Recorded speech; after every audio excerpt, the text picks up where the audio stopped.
Hello students, in this video we will be solving questions from straight lines. Again a very important concept and a very important topic also, and very easy, right? So questions can easily be done in this particular chapter. You can kindly pay attention in the solutions. So the first question says a rectangle is formed by the lines x equals to 0, y equals to 0, x equals to 3 and y equals to 4. Acha, it is a rectangle. Let the line L be perpendicular to this. Okay, there is a line which is perpendicular to this and divides the area of the rectangle into two equal parts. Okay, then the distance of the point from the line L is very simple. I think it's a very simple question. X equals to 0 is y axis, y equals to 0 is x axis, x equals to 3 is a line parallel to y axis, that is this. Y equals to 4 is a line parallel to x axis, right? Correct. So this point will be 3, 0 since it is on the x axis. This is origin, this is y axis, and this point will be 0, 4, and this point should be 3, 4, right? Now one thing is let the line L be perpendicular to 3x plus y plus 6. Okay, now let us say this is O, this is A, this is B, this is C. In a rectangle or in any quadrilateral, diagonals bisect each other. Or yeah, diagonals should bisect each other. So what is the midpoint of OB? 0 plus 3, it is 3 by 2, 2. Right, and if you carefully observe, the given line is 3x plus y plus 6 equals to 0. Acha, we need to find the equation of that line which is perpendicular to this and it is dividing the rectangle into two equal parts first. That means we basically need to find the equation of that particular line. So to find the equation of a line, we need point as well as slope. And slope is easily given. So the slope of this particular line is minus 3 divided by 1. That is minus coefficient of x divided by coefficient of y. And slope of the required line will be minus 1 by slope of 1. Why? Because two lines are perpendicular, then m1 into m2 is equals to minus 1. I hope you are aware of this thing. So here we get minus 1 by minus 3, that is 1 by 3. That means slope of the required line should be y equals to 1, slope equals to 1 by 3. Now let the required line be y is equals to 1 by 3 into x plus c in the slope intercept form. Now think about it, the slope is positive and it should be perpendicular to this line. Okay, yes, and it should also divide the area of the rectangle into two equal parts. Now all of you may think in this direction that is that so that line cannot be AC, because for AC slope is negative. And now you may think that is that the line is that the diagonal OB? No, the answer is no, because slope of OB is y2 minus y1, 4 minus 0 divided by 3 minus 0, it is 4 by 3. The slope is 4 by 3, but this slope is 1 by 3. That means, right, we don't know whether the line is passing through origin or not. So we will make a calculated guess that the line, see, if the line is passing through origin, then it should pass through the other vertex. And if the line is not passing through origin, then the line may be something in this way. Should it be, now I'll draw two diagrams, you can try answering it mentally. Should the line be in this way, or should it be this way? Does one make more sense, or does two make more sense? Obviously 2 makes more sense, because the area of the area of this shaded portion will be lesser than half, right? It should definitely be lesser than half, but he is telling that the area should be it should divide it into two equal halves. That means the area, that means the other line which is perpendicular should intersect y axis and this particular line x equals to 3. I hope this is making sense. Now let us say this is OA, this is, let us say, B1, and this is, let us say, C1. And what will the coordinates of C1 be? It will be 0, C. Very simple. Y 0, C. Replace x equals to 0 in this equation, we get 0, C. And for B1, replace x equals to 3, we get y is equals to 3 by 3 plus c. So y is equals to c plus 1. So this point should be simply x will be 3 and y will be c plus 1. Now we just need to find the value of c. And for one unknown, we have one condition, that the area is half. So area of rectangle OABC is area of rectangle OABC is base length into breadth, that is 3 into 4, that should be 12. So required area, that means half of that area will be 6, right? That means area of OAB1C1O quadrilateral, that basically that is nothing but a trapezium. So that area will be equals to half of 12, right? As per the given question, right? 6, right? Line L perpendicular to this divides the area of the rectangle into two equal parts, right? Till here I hope you are clear. Now how do you find that area? That area will be area of this triangle plus area of this rectangle, correct na? So what will the area of the triangle be? Half into base is anyway, so this OA, right? And what is the height? Height is let us say this is B2, height is this length, so this coordinates will be 3, C, so height will be 1. Now this is the area of triangle plus area of this rectangle, that will be again length is 3 and the height is C, right? Height is C. So we get I can take 3 common, I get 1 by 2 plus C. So we get 2 is equals to 1 by 2 plus C, which implies C is equals to 3 divided by 2. That means therefore the given line is y is equals to x by 3 plus 3 by 2, which also means that it is 6y is equals to 2x plus 9 or 2x minus 6y plus 9 equals to 0. Now we need to just find the perpendicular distance of 1 by 2 comma minus 5 from this line. So required distance D will be, so the point is 1 by 2 comma minus 5 mod ax1 2 into 1 by 2 minus 6 into minus 5 plus 9 divided by under root 2 square plus minus 6 whole square, right? So that should be 1 plus 30 is 31 plus 9 is 40 divided by under root 40. It should be root 40 square units, which is 2 root 10. Yeah, I hope you know the formula of perpendicular distance. That should be mod ax1 plus by1 plus c by under root a square plus b square, where a, b, c are the coefficients of the line of the general form, and x1, y1 is the point from which we are finding the perpendicular distance, right? We know about that, right? So what is area? What is the perpendicular distance? It is 2 root 10. So that means this should be the answer. That's it. Now let us go to the next question. Next question says, dear students, that the angles made with the positive x-axis, okay, by two straight lines drawn from the point 2, 3, okay, and meeting the line x plus y equals to 6 at a distance of under root 2 by 3 from the point P be theta 1 and theta 2, then the value of acha. Very simple. Now think about it. Everything will be geometry based here. X plus y is equals to 6. That means the line will be something like this. So this point should be 6, 0. This point should be 0, 6. This is x-axis. This is y-axis, dear students. Okay. Now whether 2, 3 will it be in region 1 or region 2? What do you think? See, it will be in region 1. How can we say that? L11 into L22. That means position of a point with respect to line. Let us say L is x plus y minus 6. So position of point with respect to this line, point P, will be 2 plus 3 minus 6. It is negative. And LO, that is origin, is also negative. That means 2, 3 and 0, 0 should give the same sign. That means 2, 3 is in this region. Of course, even if you don't know about this, that doesn't make any sense. That doesn't make much difference. But to be more precise, this is the correct understanding. And that the line is at a distance of under root 2 by 3. Acha. So there are two straight lines. Let me draw one particular straight line. One particular straight line can be something like this, right? So this is the first straight line, and this distance is under root 2 by 3. Okay. See, whenever they give distance and a point, the immediate thing which comes to our mind is, yes, parametric form. So the coordinates of A will be, it should be x1 plus r cos theta, comma y1 plus r sin theta.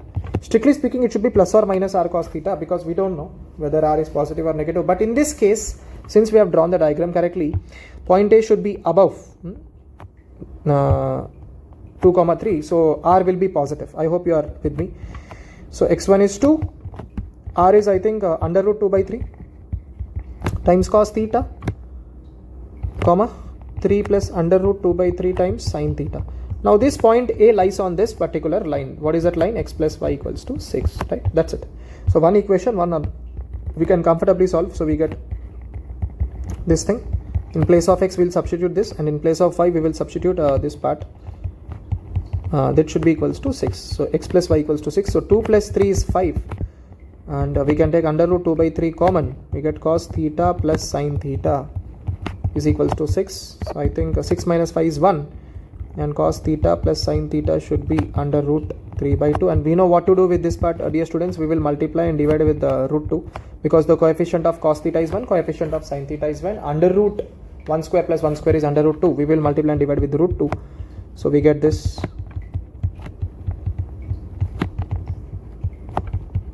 Let us take this root 2 to the right hand side. We get now here we have an option of either using sin theta or cos theta. We can write this as cos pi by 4 into cos theta plus sin pi by 4 into sin theta. The other way also works, right? I am choosing it in this way.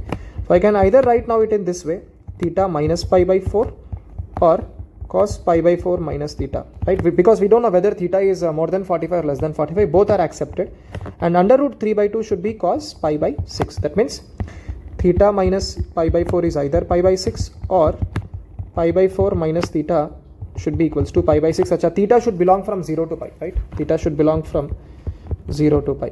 That is the inclination of a straight line, right? So either theta, let us say this is theta 1, this is theta 2. So theta 1 is pi by 4 plus pi by 6, and theta 2 is pi by 4 minus pi by 6. So if I add, I think he's asking us to find the value of theta 1 plus theta 2, right? Right, so there are two straight lines. So basically theta 1 plus theta 2 should be pi by 4 plus pi by 6 plus pi by 4 minus pi by 6. So this and this gets cancelled. We ultimately get 2 pi by 4, which is pi by 2 should be the answer. Very simple question, right?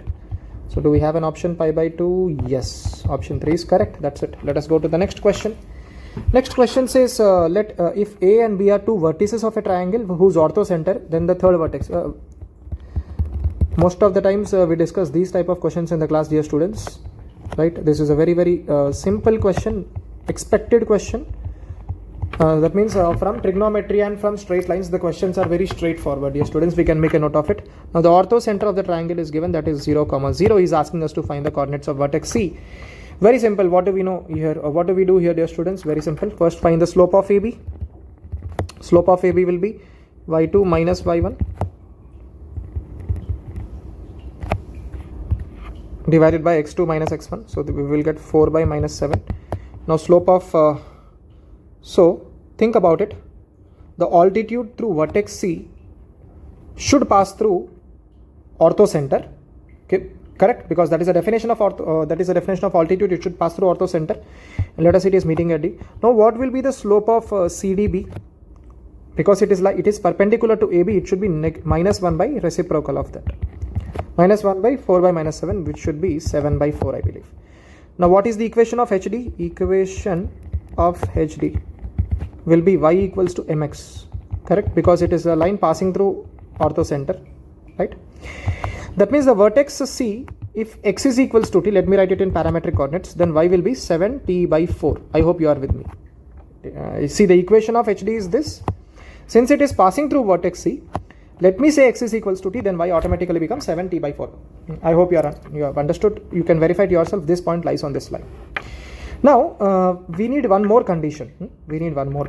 Okay. Now here the interesting thing is we can also find the equation of AH, or we can say we can find the slope of AH. Let us say this is point A. What is the slope of AH? Again, y2 minus y1 by x2 minus x1, which is minus 1 by 5 is the slope of AH. That means slope of BC, since BC is perpendicular to AC, this will be minus 1 by 5. That means 5.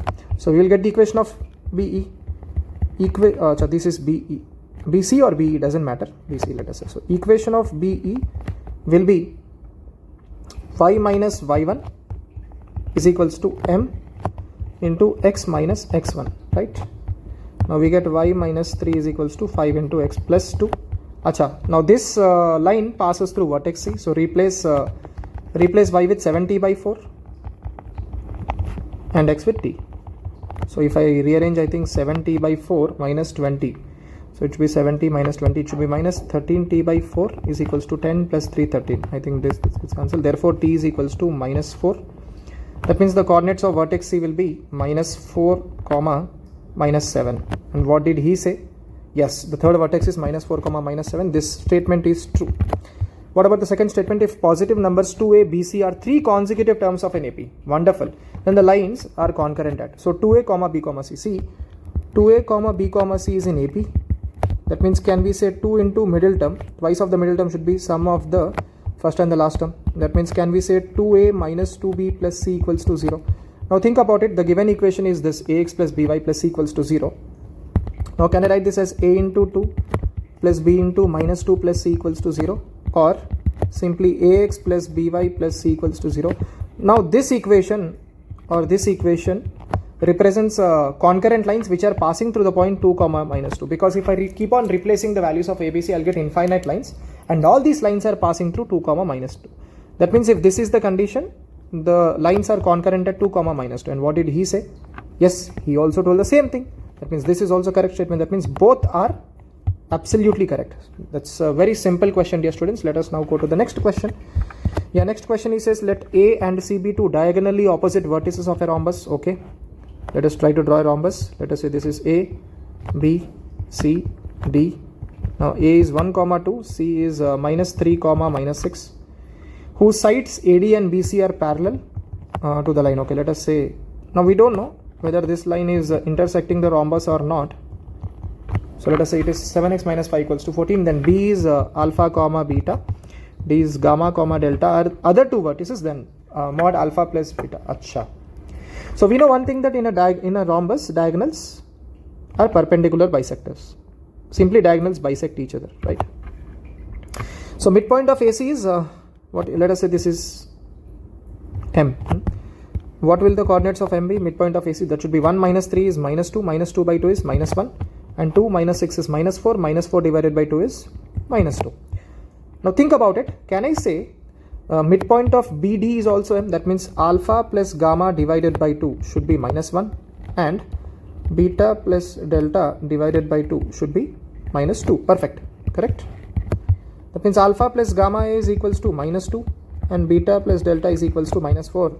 I think it's a very, very simple question, dear students. He's asking us to find the value of this. I think this is minus 6, and mod of this will be equals to 6, right? So do we have an option? Perfect. That's it.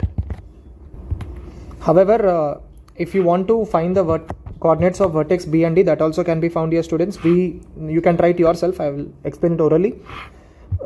Since we know the slope of AC, we will get the slope of BD, because AC is perpendicular to BD. Once we get the slope of BD, since point M is known, we can find the equation of BD using one point form, that is y minus y1 is equals to m into x minus x1.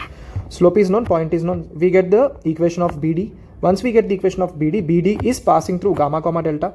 So replace x and y with gamma comma delta. And we also know that the slope of AD is equals to slope of this particular line. And what is the slope of this particular line? That should be minus 7 by minus 1, 7. So from there we get another relation in terms of gamma and delta. So we have two unknowns, gamma and delta. We have two equations. Once we get gamma and delta, we can easily find alpha and beta. Once we find alpha and beta, we can find alpha plus beta plus gamma plus delta. Ultimately, that is very lengthy, and I think this is a very, very simple procedure. That's it. Thank you for watching this video, dear students. Meet you with the next one.